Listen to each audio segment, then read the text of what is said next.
The air near the edge of the precipice is thinner, colder, and tastes of salt and ancient stone.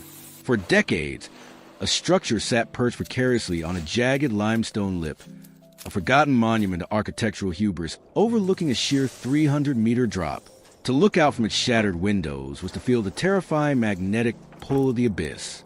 For years, it was nothing more than a hollowed-out concrete ghost, a place where the wind howled through empty corridors, and the only residents were the shadows of grandeur that never quite came to be.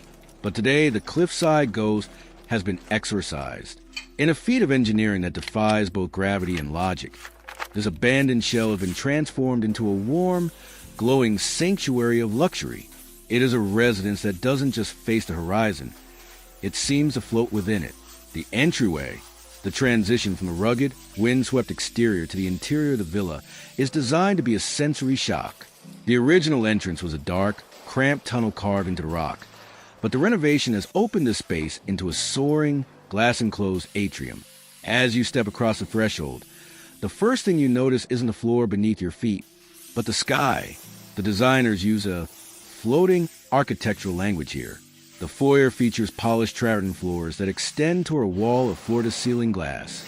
Because the building is situated on such a steep incline, the entryway sits at the highest point of the living quarters. From here, a cantilevered staircase made of smoked oak and tempered glass winds downward, leading you deeper into the heart of the cliff. The walls are finished in a soft, hand-applied plaster that catches the afternoon light, turning the stark white of the original concrete into a hue resembling champagne and honey. The main living area, descending the staircase, brings you into the primary living volume, a space where the 300-meter drop is fully realized. Before the restoration, this was a cavernous room filled with debris and rusted rebar. Now, it is the pinnacle of warm minimalism. The floor plan is entirely open, allowing the eye to sweep from the kitchen through the dining area and into the sunken lounge. The furniture is kept low to the ground, ensuring that nothing obstructs the panoramic view of the coastline below. A massive, custom-built modular sofa in a rich terracotta velvet anchors the room, providing a sharp but cozy contrast to the blue-gray mist of the ocean outside. In the corner of the living room, a fireplace has been carved directly into the natural rock face that forms the back wall of the villa. This integration of the mountain itself brings an earthy, grounded energy to a room that otherwise feels like it is hovering in midair. The crackle of the fire and the scent of cedarwood provide the warmth that this abandoned shell lacked for so long. The chef's kitchen and dining wing. To the left of the living area lies the kitchen, a masterpiece of hidden utility. The cabinetry is finished in a dark, matte walnut that mimics the shadows of the cliff crevices. There are no handles or visible appliances. Everything is integrated into the architecture. A monolithic island made of brushed basalt stands in the center, looking as though it was hewn directly from the cliffside. The dining area is perhaps the most dramatic niche in the entire building. It occupies a glass prow that extends 5 meters out over the edge of the drop. Eating here is not for the faint of heart. The table is a single slab of reclaimed olive wood, its gnarled edges echoing the twisted trees that cling to rocks outside. At night, recessed amber lighting under the floor joists makes the glass prow glow, creating the illusion that the dinner guests are suspended in a lantern hung against the darkness of the sea. The master suite. If the living areas are designed for spectacle, the master suite is designed for silence. Tucked into the quietest corner of the structure, the bedroom uses a palette of soft grays, oatmeal linens, and deep wools. The bed is positioned so that the first thing the inhabitant sees upon waking is the sunrise hitting the water hundreds of meters below. The renovations strip away the moldy drywall of the original structure to reveal the raw concrete pillars, which have been polished to a silk-like sheen. Behind the sleeping area is a walk-in dressing room lined with aromatic cedar and soft-closed leather drawers. The lighting here is exclusively indirect, mimicking the soft, diffused glow of a cloudy day on the coast, ensuring that the room remains a sanctuary of calm regardless of the weather outside.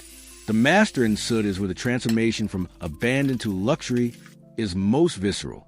Where there was once a leaking roof and puddles of rainwater, there is now a spa-like retreat. The centerpiece is a deep soaking tub carved from a single block of white Carrara marble. The tub is positioned directly against a window that can be retracted entirely, turning the bathroom into an open-air balcony. As you soak, The sound of the waves crashing against the base of the cliff, 300 meters down, drifts up like a rhythmic pulse.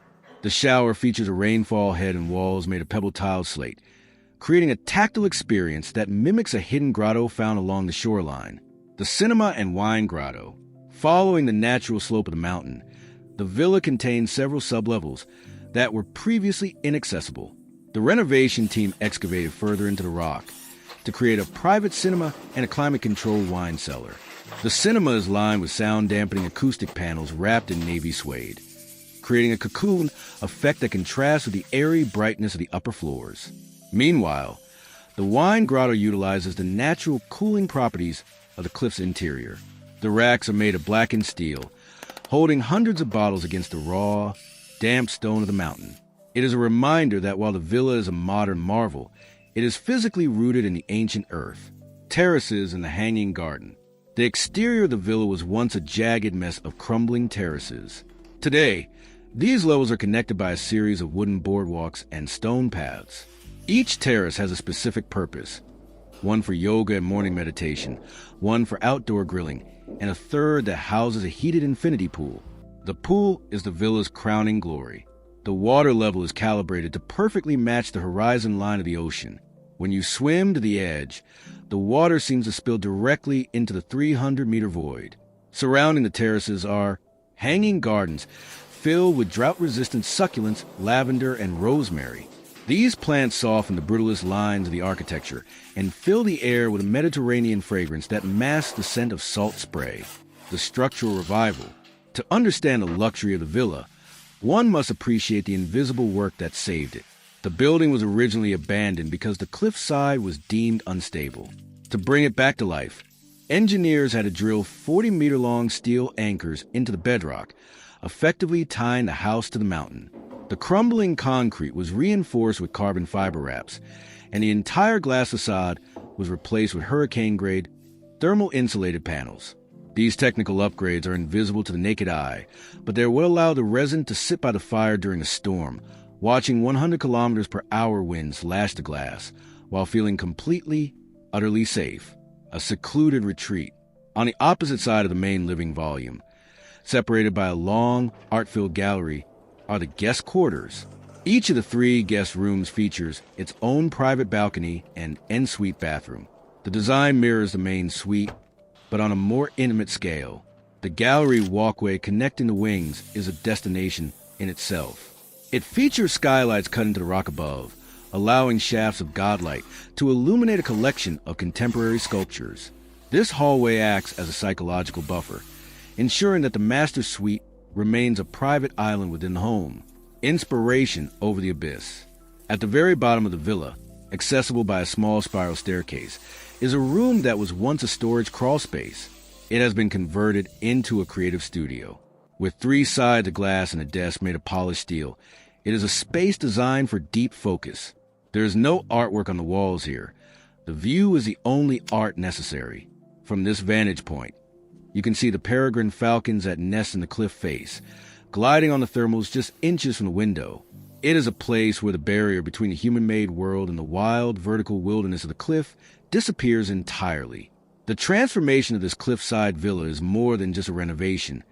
It is a statement on the